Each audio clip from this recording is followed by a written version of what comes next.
Hello, ഇതെൻ്റെ ഒരു ഫ്രണ്ടിൻ്റെ ചുരിദാറാട്ടോ. അവൾ റെഡിമെയ്ഡ് എടുത്തതാണ്, ഒരു എക്സൽ അളവിൽ. അപ്പോൾ ഹിപ്പ് കുറച്ച് വീതി കൂടിയതുകൊണ്ട് തന്നെ അവളതൊന്നും ശരിയാക്കാൻ നോക്കിയതാണ്. പക്ഷേ പണി പാളിപ്പോയി. എന്താ പറയുക, കുഴപ്പമൊന്നും ഉണ്ടായിരുന്നില്ല. പക്ഷെ അവൾ വെട്ടി തയ്ക്കാത്തത് കൊണ്ട്, എന്തായാലും ഹിപ്പ് ചെറുതാക്കല്ലേ, അപ്പോൾ ആ സ്ലിറ്റും വെട്ടി തയ്ക്കാത്തത് കൊണ്ട് തന്നെ പിന്നെ പിരിഞ്ഞ് വന്ന് കിടക്കുക. അതിട്ട് കൊടുക്കുമ്പോൾ അങ്ങനെ രണ്ട് സൈഡോ കൊണ്ടൊക്കെ തൂങ്ങി എന്തൊക്കെയോ ഒരു കണ്ടില്ലേ, ഈ ഒരു കോലത്തിലാണ് കിടക്കുന്നത്. ഇപ്പോൾ ഞാൻ എന്നോടൊന്ന് ശരിയാക്കി കൊടുക്കാൻ വേണ്ടി പറഞ്ഞപ്പോൾ നോക്കി. അപ്പോൾ ആദ്യം ഞാൻ എൻ്റെ സ്റ്റിച്ച് അയച്ചപ്പോൾ അതിൻ്റെ ഉള്ളിൽ വേറെ സ്റ്റിച്ച് ഉണ്ടായിരുന്നു കേട്ടോ. അത് ഓൾറെഡി അതിൻ്റെ നോർമലായിട്ടുള്ള സ്റ്റിച്ച്. അപ്പോൾ രണ്ടും ആദ്യം അയച്ചെടുത്തു. എന്നിട്ടതൊന്ന് തേച്ച് മിനുക്കി പിൻ ചെയ്ത് വെച്ചു. അത് നമുക്ക് കാണാം എങ്ങനെയാണ് ചെയ്തതെന്ന് കേട്ടോ.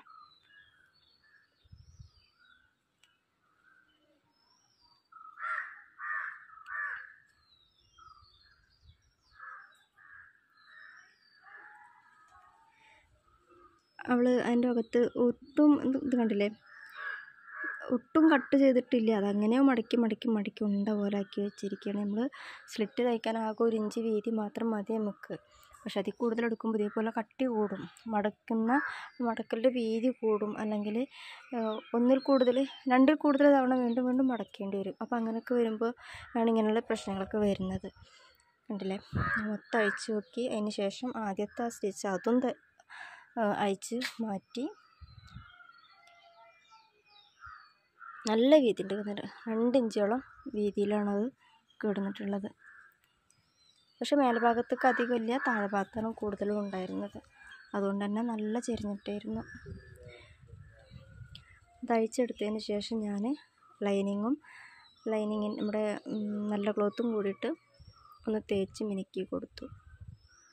എന്നിട്ടതൊന്ന് പിൻ ചെയ്ത് വെച്ചു. ഓരോ ഭാഗത്താട്ടോ പിൻ ചെയ്ത് വെച്ചത്. ഞാൻ 3 ഭാഗം മാത്രം തേച്ചു, 4 ഭാഗം തേച്ചു എന്നുള്ള രീതിയിലല്ല, ധാരണയിൽ 3 ഭാഗങ്ങളും തേച്ച് മിനുക്കി വെച്ച്. ഒരു ഭാഗം തേക്കാൻ മറന്നുപോയി.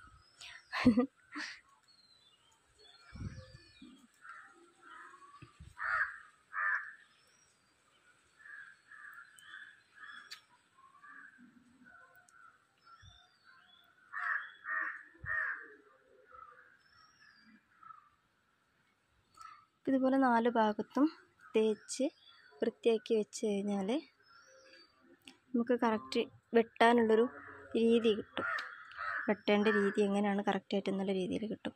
ഞാനിത് തയ്ക്കുന്ന സമയത്ത് 2 രീതിയിൽ തയ്ച്ച് കാണിക്കുന്നുണ്ട്. ഫസ്റ്റിൽ കുറച്ച് സ്പീഡ് കൂട്ടി തയ്ച്ച് കാണിച്ചു തരുന്നുണ്ട്. രണ്ടാമത്തേൽ നല്ല സ്ലോ ആക്കിയിട്ടും കാണിക്കുന്നുണ്ട്. അപ്പോൾ നിങ്ങൾക്ക് പെട്ടെന്ന് കാര്യം മനസ്സിലാവും, ആ സ്ലിറ്റിൽ തയ്ക്കുന്ന ആ ഭാഗത്ത് എങ്ങനെയാണ് അത് വരേണ്ടതെന്നുള്ളത്.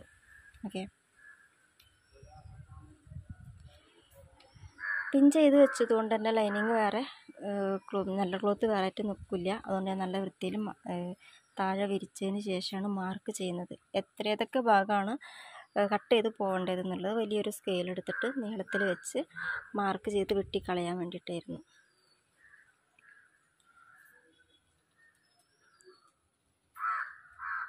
പുള്ളിക്കാരി പറഞ്ഞിട്ടുണ്ട് ഷേപ്പിൻ്റെ ഭാഗത്തുനിന്നൊന്നും ചെയ്യേണ്ടതൊക്കെ കറക്റ്റാണ്, ആ തൂങ്ങി നിൽക്കുന്ന 2 സ്ലിറ്റ് മാത്രമാണ് പ്രശ്നം എന്നാണ് പറഞ്ഞിട്ടുണ്ടായിരുന്നത്. പിന്നെ ഞാൻ വെച്ച് നോക്കുമ്പോൾ നല്ല വീതിയുണ്ട്, ഒരു ഭാഗത്ത് നല്ല വീതിയുണ്ട്. ഒരു ഭാഗത്തല്ല, മറ്റേ സൈഡിലും വീതിയുണ്ട്. പക്ഷേ ഒരു ഭാഗത്ത് നല്ല ഓവറായിട്ട് നല്ല വീതി കാണിക്കുന്നുണ്ടായിരുന്നു. അപ്പോൾ അത് സ്കെയിൽ വെച്ചിട്ട് മാർക്ക് ചെയ്തു. ഡ്രസ്സിൻ്റെ അതേ കളർ ചോക്ക് കൊണ്ട് തന്നെ മാർക്ക് ചെയ്തുകൊണ്ട് എനിക്ക് കാണാൻ പറ്റുന്നുണ്ട്, ക്യാമറയിൽ കാണാൻ പറ്റുന്നില്ല. ഓക്കെ, ഇത് ഞാൻ പറഞ്ഞില്ലേ ഒരു ഭാഗം തേക്കാൻ വിട്ടുപോയിന്ന്, ആ ഒരു ഭാഗമാണ് കിടക്കുന്നത്. കണ്ടില്ലേ, അവിടെ തേക്കാൻ മറന്നുപോയി. പക്ഷെ കുഴപ്പമില്ല, പോവേണ്ട ഭാഗമായതുകൊണ്ട് കുഴപ്പമില്ല, ഞാൻ അഡ്ജസ്റ്റ് ചെയ്തു. സ്ലിറ്റിൻ്റെ ഭാഗത്ത് കറക്റ്റ് ചെയ്ത് വെച്ചിട്ട് മാർക്ക് ചെയ്യാൻ വേണ്ടിയിട്ടായിരുന്നു. അത് പിരിഞ്ഞ് കളിക്കുന്നുണ്ടല്ലേ, വിട്ടുപോയ സംഭവമായിരുന്നു തേക്കാൻ. ഓക്കെ, എന്നാലും കുഴപ്പമില്ല, വെച്ചു. പിന്നെ പിൻ ചെയ്ത് വെച്ചു.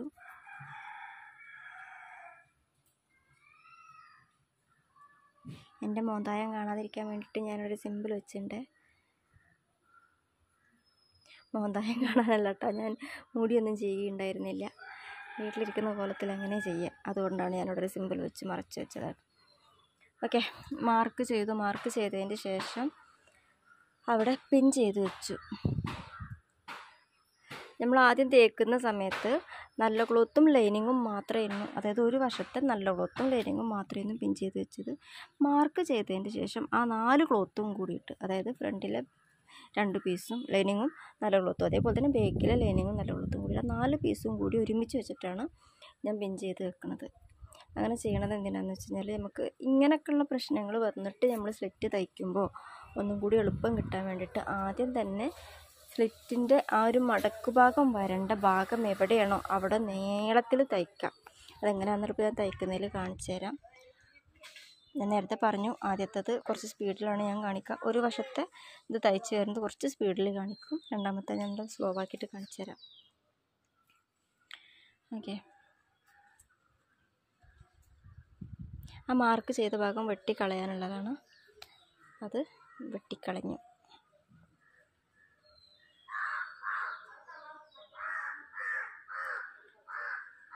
ഇവിടെ ഒരു കാക്ക കുഞ്ഞ് വയ്യാണ്ട് കിടക്കുന്നുണ്ട്. അപ്പോൾ കുറേ കാക്കകൾ വന്നിട്ട് കരഞ്ഞുകൊണ്ടിരിക്കുക.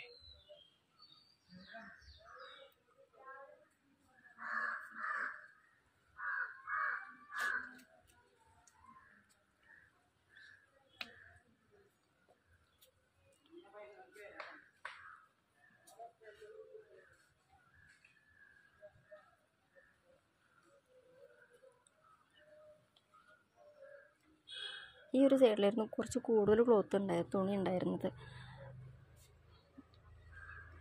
അവിടെ തന്നെ ഇരുന്ന് കുറച്ച് കൂടുതൽ പ്രശ്നവും ഉണ്ടായിരുന്നു. നല്ല മടങ്ങിയിട്ട് ഇങ്ങനെ നല്ല പിരിഞ്ഞ് നിൽക്കുമായിരുന്നു അവിടെ.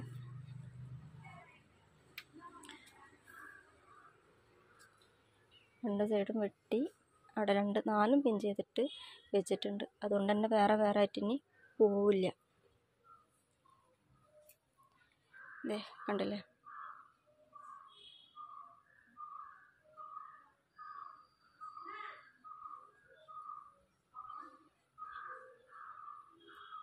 ഈ ഒരു രീതിയിൽ പിൻ ചെയ്ത് വെച്ചതിന് ശേഷം നമ്മൾ ആദ്യം ചെയ്യേണ്ടത്, നമുക്ക് എത്ര ഇഞ്ചിക്കാണോ നമുക്ക് മടക്ക് വരേണ്ടത് ആ ഒരു ലൈനിൽ കൂടെ നേരെ 4 കൂടി ഒരുമിച്ച് തയ്ച്ച് വരാം. ആദ്യം എല്ലാ ചുരിദാറിലും ഇങ്ങനെ ചെയ്യേണ്ട കേട്ടോ. ഇങ്ങനെ ഒന്നാമത് പിടിച്ചാൽ കിട്ടാത്ത ക്ലോത്ത്, പിന്നെ ഇങ്ങനെ ഒരു പ്രശ്നം കൂടി ആയിട്ടുള്ളൊരു ക്ലോത്താണല്ലോ. അപ്പോൾ അതുകൊണ്ട് തന്നെ അത്ര നല്ല പെർഫെക്റ്റ് ആയിട്ട് കിട്ടാൻ ഈ ഒരു ട്രിക്ക് ചെയ്താൽ മതി. 4 കൂടി ഒരുമിച്ചിട്ട് നമുക്ക് മടക്ക് വരേണ്ട ആ ഒരു ഭാഗത്ത് 4 കൂടി ഒരുമിച്ച് തയ്ക്കുക. അതായത് നമ്മൾ ലൈൻ ചുരിദാറൊക്കെ തയ്ക്കുന്ന പോലെ തയ്ച്ചങ്ങോട്ട് വരാം. 2 ഭാഗവും അതേപോലെ തയ്ക്കുക. തയ്ച്ചുകൊണ്ടിരിക്കുമ്പോൾ കരണ്ട് പോയി. കരണ്ട് പോയപ്പോൾ ഞാൻ പറഞ്ഞു, ഞാൻ തോറ്റി തരൂല, ഡബിൾ മെഷീനാണ്, അതുകൊണ്ട് കറണ്ട് ഇല്ലെങ്കിലും ചവിട്ടി തയ്ക്കാൻ പറ്റും. അപ്പോൾ അത് റെഡിയാക്കി ബാക്കിയുള്ളത് പിന്നെ കാലുകൊണ്ട് തന്നെ തയ്ച്ച് വരണേ.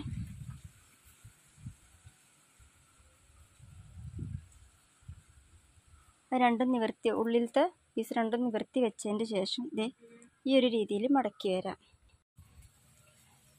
മടക്കി തയ്ച്ചതിന് ശേഷം ഇങ്ങനെ വരുമ്പോൾ എന്താണെന്നറിയോ, നമുക്ക് മടക്കേണ്ട ലെവൽ കറക്റ്റായിട്ട് കിട്ടുകയും ചെയ്യും. രണ്ടും തെന്നി വേറെ പോവില്ല. അതുപോലെ തന്നെ ലൈനിങ്ങും വേറെ ആയിട്ട് നിൽക്കില്ല. ഓൾറെഡി നമ്മളത് ആദ്യം തന്നെ സ്ട്രൈറ്റ് ആയിട്ടാണ്ട് തയ്ച്ച് വന്നു. നമുക്ക് ഏത് ഭാഗത്താണോ മടക്കുക, ഞാൻ പറഞ്ഞല്ലോ 1 ഇഞ്ച് വീതി മതി എന്ന് പറഞ്ഞല്ലോ, ആ 1 ഇഞ്ച് വീതിക്ക് അനുസരിച്ചിട്ട് നീളത്തിലാണ്ട് തയ്ച്ച് വരാം. ഇനിയിപ്പോൾ അങ്ങനെ നമുക്ക് പറ്റില്ല എന്നുണ്ടെങ്കിൽ ഞാൻ ആദ്യം മാർക്ക് ചെയ്ത പോലെ മാർക്ക് ചെയ്തിട്ട് ആ മാർക്കിലൂടെ തയ്ച്ച് കഴിഞ്ഞാലും കുഴപ്പമില്ല. അപ്പോൾ കറക്റ്റായിട്ട് തന്നെ കിട്ടും. ഓക്കെ, പിന്നെ ആ ലൈന് സ്റ്റിച്ച് ചെയ്യുന്ന സമയത്ത് വലിയ സ്റ്റിച്ചിൽ നമ്മുടെ മെഷീൻ്റെ ആ ഒരു എന്താ പറയുക, സ്റ്റിച്ചിൻ്റെ വലിപ്പം കുറച്ച് കൂടുതലിട്ടിട്ട് വേണം സ്റ്റിച്ച് ചെയ്യാൻ കേട്ടോ. കാരണം നമ്മുടെ സ്ലിറ്റിൻ്റെ സ്റ്റിച്ച് കഴിഞ്ഞതിൻ്റെ ശേഷം നമുക്ക് ആദ്യം സ്റ്റിച്ച് ചെയ്തത് പെട്ടെന്ന് വലിച്ചു കഴിഞ്ഞാൽ പൊട്ടണം. ആ ഒരു രീതിയിൽ വേണം സ്റ്റിച്ച് ചെയ്യാൻ. ഓക്കെ,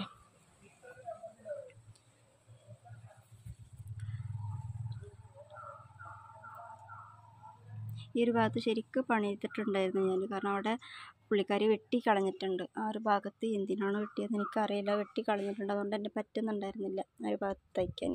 എന്നാലും ഒപ്പിച്ചു.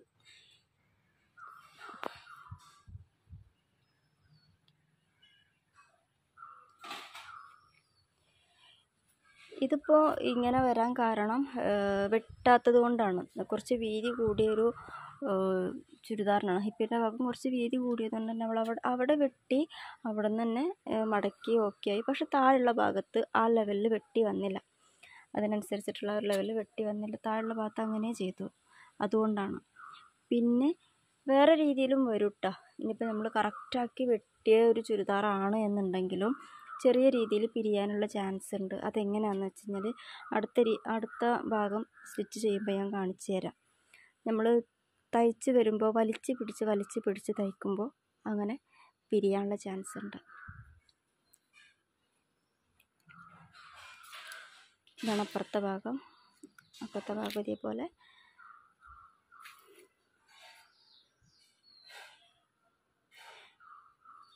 ഞാനിപ്പോൾ താഴെ നമ്മളിപ്പോൾ മടക്കുന്ന ഭാഗം ആദ്യം താഴെ മടക്കി ലെവൽ ചെയ്തതിന് ശേഷമാണ് മേലെ ക്ലിയർ ആക്കുന്നത്. ചിലരങ്ങനല്ല, ചിലരെന്നല്ല, ഞാനും ആദ്യം അങ്ങനെ ആയിരുന്നില്ല ചെയ്തിരുന്നത്. ആ മടക്കി തയ്ക്കുമ്പോൾ ഇങ്ങനെ മടക്കുന്ന സമയത്ത് തന്നെ നമ്മൾ നല്ല വലിച്ചുകൊണ്ട് മടക്കും. അപ്പോൾ എന്താണെന്നറിയോ, മേലത്തെ ഭാഗം വലിയും താഴെ കറക്റ്റായിട്ട് നിൽക്കുകയും ചെയ്യും. അപ്പോഴും ഇതിങ്ങനെ നമ്മുടെ തുണി ക്രോസായിട്ട് പോകുന്ന പോലെ ഇങ്ങനെ ചെരിഞ്ഞ് പോകും.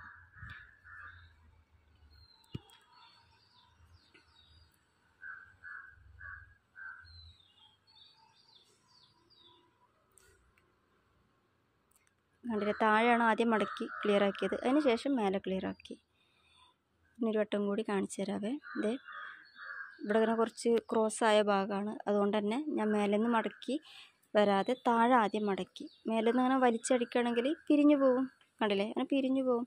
അപ്പോൾ നമുക്ക് താഴെ എന്ന് വെച്ച് കഴിഞ്ഞാൽ നമ്മൾ ഒരു വീതിക്കനുസരിച്ചിട്ട് ഏറ്റവും താഴെ മടക്കിയതിന് ശേഷം മേലെ ക്ലിയർ ചെയ്യാം. അപ്പോൾ എന്താണെന്ന് വെച്ച് കഴിഞ്ഞാൽ ആ പിരിച്ചിൽ അവിടെ ഉണ്ടാവില്ല, നമുക്ക് വലിച്ചടിക്കേണ്ട ആവശ്യമില്ല. സ്ലിറ്റ് എന്നല്ല കേട്ടോ, ഏതൊരു ഭാഗത്തും വലിച്ചടിക്കരുത്. നെക്കിൻ്റെ ഭാഗമാവട്ടെ, സ്ലീവ് അറ്റാച്ച് ചെയ്യുമ്പോൾ ചിലർ എവിടെയെങ്കിലും ഒരു ഭാഗം കുറവോ കൂടുതലോ ഉണ്ടെങ്കിൽ വലിച്ചടിക്കും, അപ്പോഴേക്ക് പിരിച്ചിൽ സംഭവിക്കും. ഓക്കെ, അപ്പോൾ അവിടെ സ്ലിറ്റ് ആദ്യം തയ്ച്ച് വന്ന ഭാഗം നോക്കിയിട്ട് അവിടെ ഞാൻ ഒരു പിൻ ചെയ്ത് വെച്ച് കൊടുത്തു.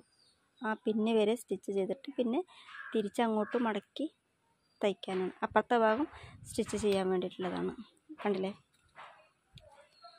തിരിച്ചതിന് ശേഷം വീണ്ടും അത് ഉള്ളിലേക്ക് മടക്കി വെച്ച് കൊടുക്കുന്ന ഉള്ളിൽ ഏതെങ്കിലും ക്ലോത്തോ കാര്യങ്ങളോ ഉണ്ടെങ്കിൽ ഉള്ളിൽ നിന്ന് വലിച്ച് പോകണം കേട്ടോ. അതെ ഞാൻ ചെയ്യുന്ന പോലെ വലിച്ച് ക്ലിയർ ചെയ്ത് പോകണം, അല്ലെങ്കിൽ അതും കൂടി സ്റ്റിച്ചിൽ പെട്ടുപോകും. അതുകൊണ്ടാണ്.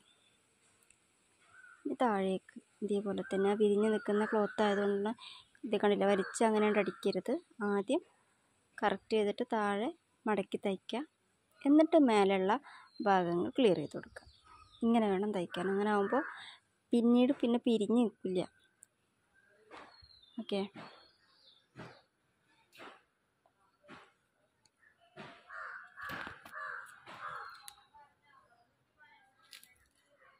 വീഡിയോ സ്പീഡ് കൂട്ടുന്നത് കൊണ്ട് ആർക്കും മനസ്സിലാവുന്നില്ല എന്ന് കേട്ടു. അതുകൊണ്ടാണ് ഇത് ഇത്രയും സ്ലോ ആക്കിയിട്ട് ഞാൻ ചെയ്തിട്ടുള്ളത് കേട്ടോ.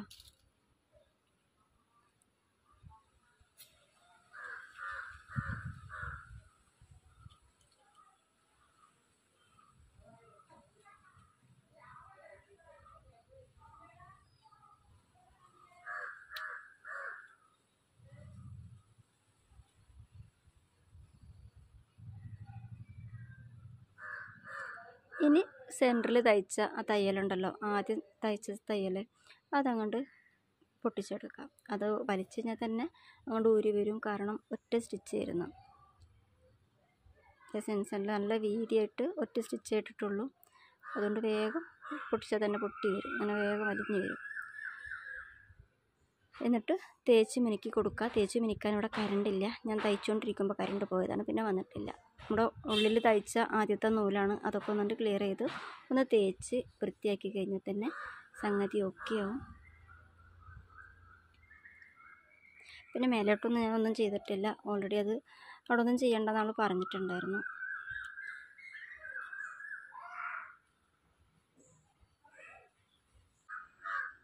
ഇങ്ങനെയാണ് നമ്മൾ ലാസ്റ്റ് റിസൾട്ട് ഉണ്ടായിരുന്നത്. അതിൻ്റെ ഉള്ളിലത്തെ ക്ലോത്ത് തേച്ചിട്ടില്ല ഇപ്പോഴും. ക്ലോത്തിൻ്റെ ഉള്ളിൽ നൂലുണ്ടായിരുന്നു, അതൊക്കെ വൃത്തിയാക്കാനുണ്ട്. ആ ഒരു പിരിച്ചിലില്ലാണ്ട് ക്ലിയർ ആയിട്ട് നമുക്ക് കിട്ടി. ഓക്കെയാണ്, അവൾക്ക് കൊടുത്തോളും, ഹാപ്പിയാണ്. നിങ്ങൾ ആരെങ്കിലും ഇതേപോലെ സ്ലിറ്റ് തയ്ക്കുന്ന സമയത്ത് ഇങ്ങനെ പിരിഞ്ഞു പോവുകയോ അല്ലെങ്കിൽ വേറെ എന്തെങ്കിലും സംഭവിച്ചിട്ടുണ്ടെങ്കിൽ ഒന്ന് കമൻറ്റ് ചെയ്യണേ. പിന്നെ വീഡിയോ ഇഷ്ടമായിട്ടുണ്ടെങ്കിൽ ലൈക്ക് ചെയ്യണം കേട്ടോ. ഓക്കെ, അടുത്ത വീഡിയോയിൽ കാണാം.